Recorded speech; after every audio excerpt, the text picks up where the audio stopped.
Tonight on AMC, Scream Queen Fay Wray really has something to shout about when a gigantic ape carries her to the top of the Empire State Building in the timeless classic King Kong. Then, it's AMC Effects. First, learn the tricks of scene-stealing animal stars on Cinema Secrets, Leading Animals. And on the AMC Effects feature, special effects pioneer Willis O'Brien reprises his landmark work on King Kong in the spectacular sequel, Son of Kong. That's all tonight on AMC.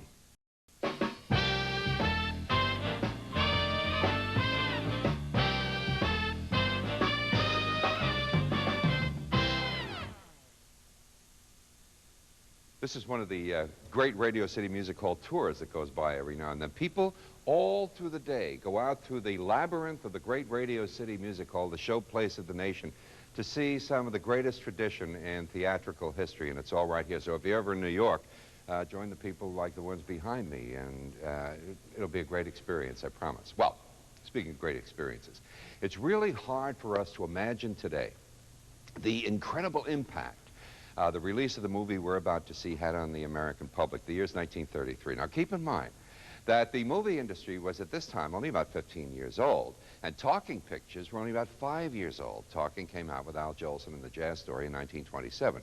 Now, filmmakers were still discovering new ways to perform their magic with a movie camera, and then, all of a sudden comes King Kong, bursts on the movie screens across America, and the people were astounded. Now, from a technical standpoint, this was light years ahead of its time, all through the use of animation and rear screen projection and models of Kong in various sizes. Marion C. Cooper was able to make a film that enthralled and mesmerized and excited and made us fall in love with a gorilla the size of a small building. No one had ever seen anything like this before. Few movies in the history of cinema had such a profound impact on the public as did this picture. Robert Armstrong, Bruce Cabot, and Fay Wray gave a whole new definition to the word phenomena in 1933. Here is the one and only King Kong.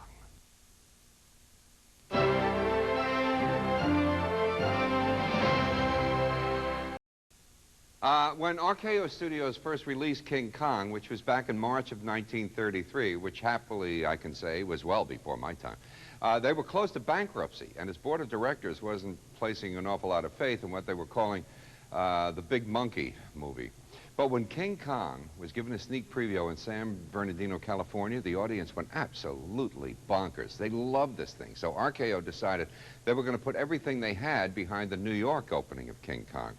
Well, on the radio, New Yorkers were listening to commercials that consisted mostly of nasty gorilla sounds and some woman screaming off in the distance. In its first week's run, in only 2 New York theaters, King Kong drew over 150,000 people through the turnstiles. That was an enormous number of people back in those days.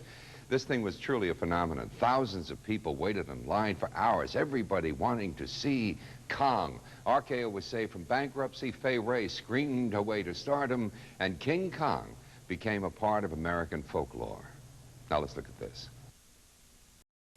Tonight on AMC, it's AMC Effects. First, learn the tricks of scene-stealing animal stars on Cinema Secrets, Leading Animals. Then, on the AMC Effects feature, special effects pioneer Willis O'Brien reprises his landmark work on King Kong in the spectacular sequel, Son of Kong. And O'Brien teamed up with effects wizard Ray Harryhausen for the tale of a giant African ape that's brought to Hollywood in Mighty Joe Young. That's all tonight on AMC.